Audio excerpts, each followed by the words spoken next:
अब हमीरपुर के जो आज चुनाव हुए उसमें मुझे लगातार दूसरी बार प्रेस क्लब हमीरपुर का अध्यक्ष चुना गया है। मैं उसके लिए सभी पत्रकार साथियों का आभार प्रकट करता हूं कि उन्होंने मेरे ऊपर विश्वास जताया है।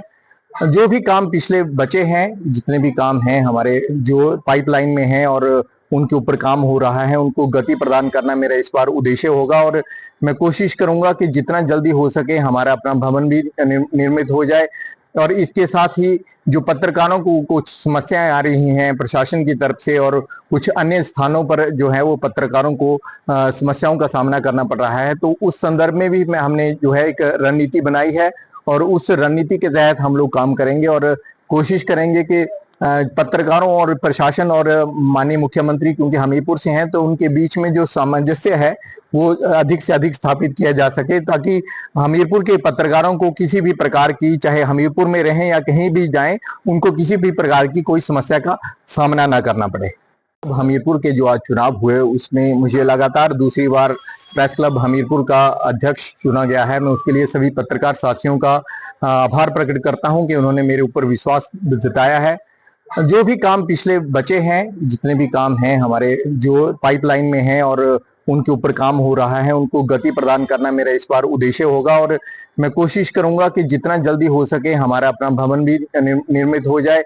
और इसके साथ ही जो पत्रकारों को कुछ समस्याएं आ रही हैं प्रशासन की तरफ से और कुछ अन्य स्थानों पर जो है वो पत्रकारों को समस्याओं का सामना करना पड़ रहा है, तो उस संदर्भ में भी हमने जो है एक रणनीति बनाई है और उस रणनीति के तहत हम लोग काम करेंगे और कोशिश करेंगे कि पत्रकारों और प्रशासन और माननीय मुख्यमंत्री क्योंकि हमीरपुर से हैं तो उनके बीच में जो सामंजस्य है वो अधिक से अधिक स्थापित किया जा सके, ताकि हमीरपुर के पत्रकारों को किसी भी प्रकार की, चाहे हमीरपुर में रहें या कहीं भी जाएं, उनको किसी भी प्रकार की कोई समस्या का सामना ना करना पड़े।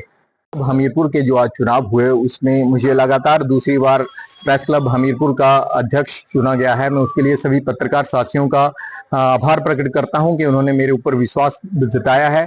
जो भी काम पिछले बचे हैं, जितने भी काम हैं हमारे जो पाइपलाइन में हैं और उनके ऊपर काम हो रहा है, उनको गति प्रदान करना मेरा इस बार उद्देश्य होगा और मैं कोशिश करूंगा कि जितना जल्दी हो सके हमारा अपना भवन भी निर्मित हो जाए। और इसके साथ ही जो पत्रकारों को कुछ समस्याएं आ रही हैं प्रशासन की तरफ से और कुछ अन्य स्थानों पर जो है वो पत्रकारों को समस्याओं का सामना करना पड़ रहा है, तो उस संदर्भ में भी हमने जो है एक रणनीति बनाई है और उस रणनीति के तहत हम लोग काम करेंगे और कोशिश करेंगे कि पत्रकारों और प्रशासन और माननीय मुख्यमंत्री क्योंकि हमीरपुर से हैं तो उनके बीच में जो सामंजस्य है वो अधिक से अधिक स्थापित किया जा सके, ताकि हमीरपुर के पत्रकारों को किसी भी प्रकार की, चाहे हमीरपुर में रहें या कहीं भी जाएं, उनको किसी भी प्रकार की कोई समस्या का सामना ना करना पड़े।